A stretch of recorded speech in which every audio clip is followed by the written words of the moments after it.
Hola a todos, mi nombre es Ezequiel Castaño y les doy la bienvenida al tutorial Python para programadores. En esta oportunidad veremos el capítulo 3, Control de flujo. Este es un tema recurrente en todo tutorial de programación donde se ven las herramientas disponibles que tiene el desarrollador para modificar el flujo secuencial de la ejecución de un programa. El primer bloque que vamos a ver es el bloque de decisión if. Y para ello vamos a utilizar una variable que le vamos a asignar el valor 5. El bloque if, a diferencia de su equivalente en otros lenguajes, no requiere tener paréntesis y puede ser una expresión booleana. Es decir, puede ser un valor booleano, puede ser una operación que devuelva un booleano o incluso puede ser un dato, como es el caso del segundo ejemplo, que puede interpretarse como un valor booleano. Es posible también tener una doble bifurcación donde uno tiene una acción para la condición verdadera y una acción para la condición falsa. Esto se hace típicamente con el bloque else. Y muchos podrán pensar de que esto es una cuestión meramente estética, pero en todo bloque de control en Python es necesario siempre respetar la indentación. La indentación hace referencia a los 4 espacios que debe haber siempre antes de cada una de las sentencias. La forma de identificar o la forma que tiene el intérprete de identificar esta indentación es el símbolo de los 2 puntos. Luego de los 2 puntos siempre debe haber un nuevo nivel de indentación. La indentación en Python es típicamente de 4 espacios y no deben combinarse tabs y espacios, es decir, el carácter tabulación y el carácter espacio en ninguna parte dentro del mismo documento. Por lo tanto, siempre es preferible tener el editor de texto configurado para utilizar únicamente espacios y que si uno presiona la tecla de tabulación, automáticamente convierta la tabulación en 4 espacios. Esto, al utilizar Visual Studio Code, no es algo de lo que tengamos que preocuparnos, pero si otra persona o nosotros mismos modificamos un archivo en Python con otro editor que no tenga esta configuración por defecto, como por ejemplo el bloc de notas o Notepad++, puede que luego al tratar de ejecutar el script nos encontremos con un error que diga uso inconsistente de tabs y espacios. O puede también ocurrir que nos ocurra otro error que es error de indentación. Para ahorrar todos estos problemas, siempre es importante respetar los 4 espacios. El editor viene configurado por defecto, de forma tal de que si uno agrega los 2 puntos, al presionar Enter, el cursor termina en una posición correctamente indentada. Por lo tanto, es más una cuestión de control del editor y no tanto del usuario. Pero si uno experimenta alguno de estos errores, tiene que poder identificar cuál es la causa. Muy bien. Habiendo visto un bloque if básico y un bloque if con una condición alternativa else, podemos ver también qué es lo que sucede cuando queremos múltiples condiciones. En Python no existe el bloque switch, típico de lenguajes como por ejemplo C# y Java. En este caso, la única forma es utilizar if y concatenar varios if uno a continuación del otro. La única diferencia entre utilizar esta palabra reservada, el if, y utilizar if tradicionales es que las condiciones se evalúan una única vez y las demás no se evalúan cuando una anterior fue verdadera. Es decir, incorporamos un sistema de cortocircuito. ¿Qué quiere decir? Si la primera condición fue verdadera, no se ejecutarán ninguna de las demás. En cambio, si en vez de utilizar el bloque el if, utilizáramos ifs comunes, se ejecutarían las 3 instrucciones. Una nota importante que confunde a muchos usuarios es que en Python, si bien puede ser posible tener bloques de control en una sola línea, no se acostumbra. Es decir, las líneas de código no suelen minimizarse o minificarse en Python. Y es por esto que el uso del operador ternario termina siendo muy confuso para varias personas. El operador ternario es una expresión. En Python, todo lo que se llaman expresiones son aquellas sentencias que devuelven un valor. Un bloque if, por ejemplo, no es una expresión porque no necesariamente devuelve un valor. Pero el operador ternario puede confundir debido a que tiene tanto la palabra if como la palabra else. Se interpreta de la siguiente manera. Devuelve el primer valor si la condición es verdadera y en el caso de que no lo sea, devuelve el segundo valor. A diferencia del if tradicional, el operador ternario necesariamente tiene que tener un valor para el caso en el que la condición es afirmativa, es positiva, es verdadera y un valor diferente cuando no lo es. Esto es equivalente en otros lenguajes al operador ternario del signo de pregunta con dos puntos, donde en vez de usar signo de pregunta tenemos la palabra if y en vez de utilizar dos puntos tenemos la palabra else y cambia de lugar la expresión positiva o verdadera junto con la condición lógica. No es sumamente utilizado, pero en algunas oportunidades puede ser bastante útil o conveniente. Luego procedemos al bucle for. En Python, mencionamos ya en capítulos anteriores, hay algunos comandos especiales o expresiones especiales que devuelven tipos particulares de Python. En este caso, tenemos la palabra reservada, la función range, que devuelve un tipo de dato llamado iterable. El iterable, para poder interpretarlo adecuadamente y poder mostrarlo, debemos convertirlo en una lista. Entonces, si quisiéramos ver un range, basta con invocar la función list, que lo convierte en una lista. El range permite establecer un rango muy similar a lo que se puede hacer con los índices, es decir, tenemos un parámetro de inicio que es por defecto 0, tenemos un parámetro de fin que lo especificamos de manera obligatoria y también tenemos un parámetro de escalón. Es decir, uno puede ver en la sintaxis, esto sería equivalente a escribir range 0, 4, 1. La salida de esta línea sería una lista con todos los elementos del 0 al 4 sin incluir el 4. Esto se puede resumir de la siguiente manera. La sintaxis del for, en realidad, es un poco particular, debido a que en Python no existe distinción entre el bucle for y el bucle for each, cosa que sí existe en otros lenguajes de programación. Por lo tanto, en realidad lo que estamos construyendo en esta línea es una colección que va a ser recorrida de la manera que nosotros queremos. A diferencia de una lista, range tiene la característica de que es un iterable y los iterables tienen un comportamiento típicamente perezoso. ¿Qué quiere decir esto?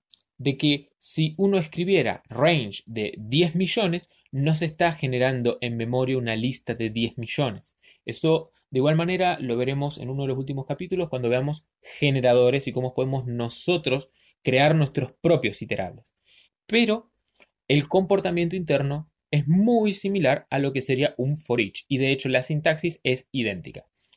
Podemos ver en este caso, se mostrarían los números del 0 al 3. Siguiendo, en el mismo ejemplo, si en vez de utilizar un range nosotros tuviéramos una lista, automáticamente esta sintaxis que al principio se describió como la sintaxis de un for es la misma para un for each, donde tenemos una variable que va a tomar los distintos valores de los elementos de una lista.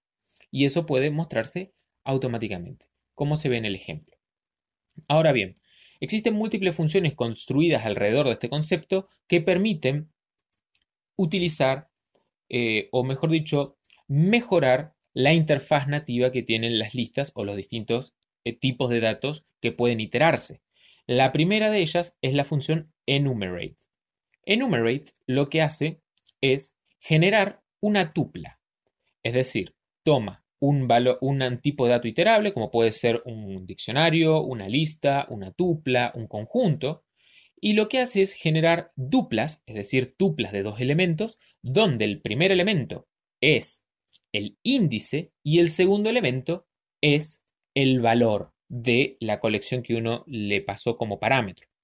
Entonces, acá podemos ver por qué el desempaquetado de tuplas que vimos en el capítulo anterior es tan importante. Acá tenemos un desempaquetado de dos variables, ya que enumerate genera listas de pares, donde el primer par va a ser 0 Juan, el segundo par va a ser 1 Pedro y el tercer par va a ser 2 María. Por lo tanto, estamos desempaquetando iteración a iteración los dos valores. Si este concepto por ahí es muy complejo, basta con tener en cuenta de que uno debe separar las variables con comas y puede utilizar enumerate para acceder al índice. Un patrón que suele verse repetidas veces en el lenguaje es el siguiente. Si uno quisiera mostrar lo que se mostró en las líneas 64 a 66, podría haberse tentado a escribir lo siguiente.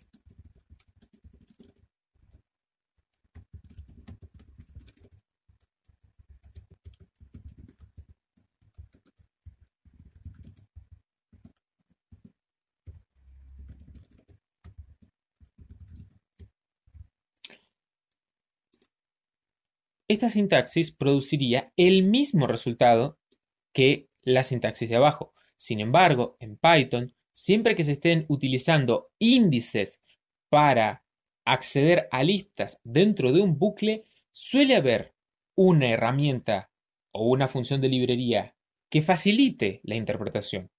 Esto en la comunidad suele denominarse informalmente indexitis. Es la tendencia a utilizar índices, ya que es lo que uno hace tradicionalmente en otros lenguajes, especialmente aquellos basados en C. Por lo tanto, si bien esto es posible, suele recomendarse utilizar la sintaxis nativa, en este caso con enumerate. Y si uno quisiera solamente mostrar los nombres, puede utilizar la lista directamente. Otra función útil es la función zip. La función zip produce, de la misma manera que enumerate, lista de tuplas, pero en este caso, las tuplas que se generan combinan elementos de dos listas distintas en lugar de utilizar los índices. Entonces, si tenemos, por ejemplo, una lista de nombres y una lista de edades, y hay una correspondencia uno a uno entre estas y están igualmente ordenadas, puede utilizarse la función zip para iterar sobre las dos listas al mismo tiempo. Una alternativa sería iterar sobre los índices y acceder al mismo índice en las dos listas, pero nuevamente tenemos una construcción en el lenguaje que nos permite hacer esto de manera mucho más sencilla de entender. Entonces, en este caso, podemos ver cómo podemos mostrar tanto los contenidos de ambas listas utilizando la función zip. Y esto no se limita a usarse de manera independiente, sino de que pueden combinarse y puede utilizarse zip junto con enumerate. La salvedad es que enumerate va a encapsular todo el resultado de zip. Y como enumerate genera siempre tuplas de dos elementos, como se vio en el caso del desempaquetado anidado de tuplas, es necesario que en el caso de las variables del bucle for estén entre paréntesis para decir de que la salida del zip tiene dos elementos y por otro lado, un nivel de anidamiento más arriba, tenemos el índice del enumerate. Entonces podemos iterar de una manera muy sencilla sobre dos listas y al mismo tiempo acceder a sus índices. Cosa que en otros lenguajes, al utilizar un for each, uno pierde la información del índice y no es tan sencillo acceder a ella. En Python esto se puede hacer de manera totalmente nativa. Asimismo, hay otras colecciones que también pueden iterarse de manera muy sencilla. Particularmente, en el capítulo anterior vimos que los diccionarios tienen una función que se llama items, que devuelve una lista de duplas, donde el primer elemento es la clave y el segundo elemento es el valor. Si desempaquetamos iteración a iteración, podemos hacer algo muy similar a lo que hicimos antes con el método zip, solo de que en este caso estamos iterando sobre las claves valores de un diccionario. Análogamente, podemos usar también la función keys y la función values si solo quisiéramos iterar sobre uno de los dos. En el caso de necesitar ambos, podemos usar la función items. Acá vemos otros ejemplos también donde podemos recorrer asimismo un diccionario. En este caso, estamos haciendo nuestro propio desempaquetado anidado, ya no sin enumerate y sin zip, sino solamente porque los valores tienen la misma forma. Esto solamente es posible debido a que todos los valores del diccionario tienen la misma forma, es decir, son todas duplas, y podemos filtrarlos con un bloque if dentro del bloque for. El bloque for tiene también la construcción de break y continue. Continue evita la ejecución del resto de la iteración y break corta la ejecución del bucle for. Entonces, un patrón típico es buscar un valor en una colección y preguntar si ese valor o preguntar si ese valor se corresponde con una cierta condición buscada. En este caso, un caso sencillo es buscar el nombre de un alumno en una lista de notas.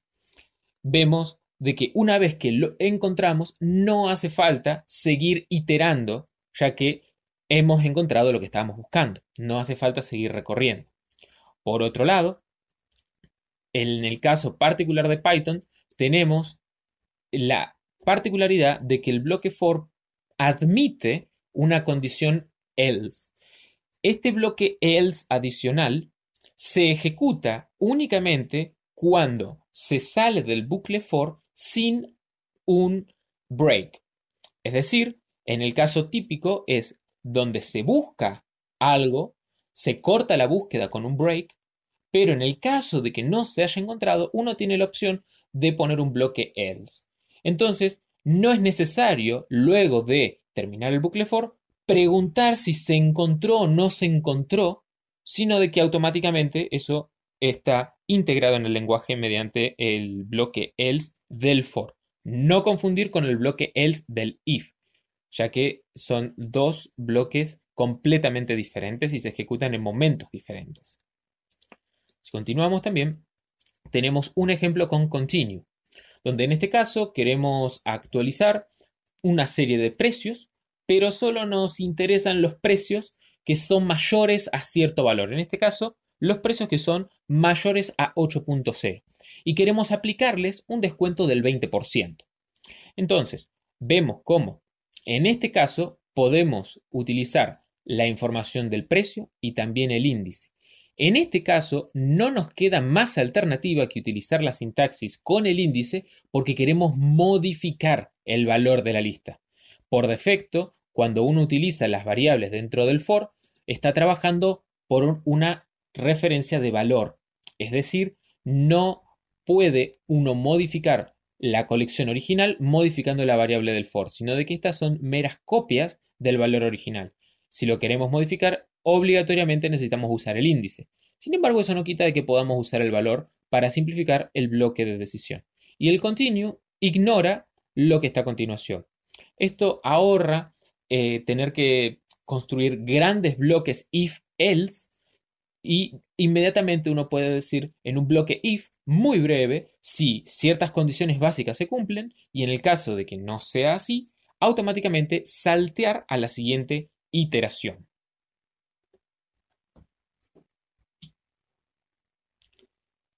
Si continuamos, pasamos al bucle while. El bucle while en realidad es muy similar al bucle for. Tiene la misma sintaxis con el break, con el continue y con el else. Por defecto, Python no incluye una sintaxis para el bloque do while o el repeat until, como se conoce en otros lenguajes.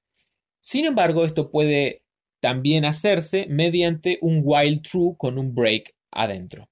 La sintaxis es relativamente similar a lo que sería un repeat until, con la diferencia de que en Python no tienen palabras reservadas propias.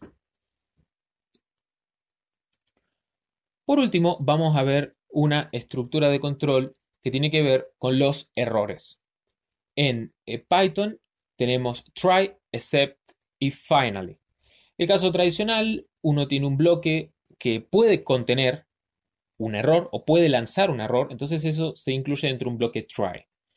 Y luego con el bloque except podemos capturar una excepción, es decir, un error que se haya producido dentro, guardarlo dentro de una variable que nosotros definamos mediante la palabra as y luego utilizar eso en el manejo de excepción que nosotros querramos. La diferencia de usar except y usar finally es que finally se va a ejecutar siempre, mientras que el contenido de except solamente se va a ejecutar cuando haya ocurrido un error. Una lista completa de las excepciones más comunes puede verse en la página de la documentación oficial, pero para referencia vamos a ver algunas. Las más comunes son index error, cuando queremos acceder a un índice en una lista o en una tupla o cualquier iterable indexable que no contenga ese índice. División por cero. Key error, que es muy similar al index error, pero en este caso particular para los diccionarios. Y name error. En el caso de name error estamos utilizando una variable que no fue definida nunca antes. Y para complementar lo visto en el capítulo anterior, tenemos el value error, que es lanzado cuando queremos desempaquetar más valores de los que estamos proveyendo. En este caso, estamos proveyendo dos variables, pero queremos desempaquetar tres valores. Por lo tanto, esto va a producir un error. Y con esto terminamos el capítulo 3 de control de flujo del tutorial de Python para programadores. Muchas gracias.